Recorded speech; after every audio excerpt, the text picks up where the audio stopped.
Hi all, welcome to football arena.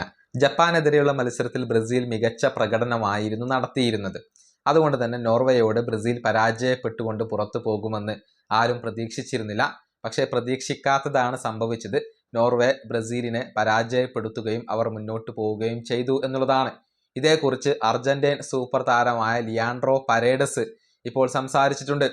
Brazil പുറത്തു പോയതിൽ അത്ഭുതം തോന്നുന്നില്ല, അത് അതിശയപ്പെടുത്തുന്നില്ല എന്നാണ് പരേഡസ് പറഞ്ഞിട്ടുള്ളത്. കാരണം ഇത് വേൾഡ് കപ്പാണ്, എല്ലാ ടീമുകളും വളരെയധികം കോമ്പറ്റീറ്റീവാണ്. ഇവിടെ ഈ വേൾഡ് കപ്പിൽ ആരെ വേണമെങ്കിലും തോൽപ്പിക്കാം, ആരെ വേണമെങ്കിലും പുറത്താക്കാം എന്നാണ് പരേഡസ് ഇപ്പോൾ പറഞ്ഞിട്ടുള്ളത്. അദ്ദേഹത്തിന്റെ വാക്കുകൾ ഇങ്ങനെയാണ്: ബ്രസീൽ പുറത്തായതിൽ ഞങ്ങൾക്ക് അത്ഭുതം തോന്നിയിട്ടില്ല. കാരണം ഈ വേൾഡ് കപ്പിൽ എല്ലാ ദേശീയ ടീമുകളും വളരെയധികം കോമ്പറ്റീറ്റീവാണ്. ഇവിടെ ഏത് ടീമും ഏത് ടീമിനെയും പരാജയപ്പെടുത്താം. അതാണ് വേൾഡ് കപ്പ്.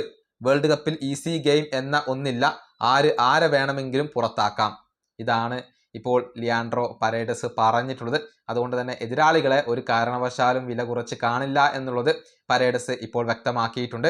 ഇന്നത്തെ നോക്കൌട്ട് മത്സരത്തിൽ അർജന്റീനയുടെ എതിരാളികൾ ഈജിപ്താണ്. ഇന്ന് രാത്രി ഇന്ത്യൻ സമയം 9:30 ഈ മത്സരം നടക്കുക. നല്ല ഒരു മത്സരം കാണാൻ കഴിയും എന്നാണ് ആരാധകർ പ്രതീക്ഷിക്കുന്നത്. കഴിഞ്ഞ മത്സരത്തിൽ അർജന്റീന ഒരൽപ്പം നിറം മങ്ങിയിരുന്നു. അതിന് ഈ മത്സരത്തിൽ അർജന്റീന പ്രായശ്ചിത്തം ചെയ്യും എന്നാണ് അവരുടെ ആരാധകർ ഇപ്പോൾ പ്രതീക്ഷിക്കുന്നത്. ഈ വീഡിയോ അവസാനിപ്പിക്കുന്നു. അടുത്തൊരു വീണ്ടും കാണാം.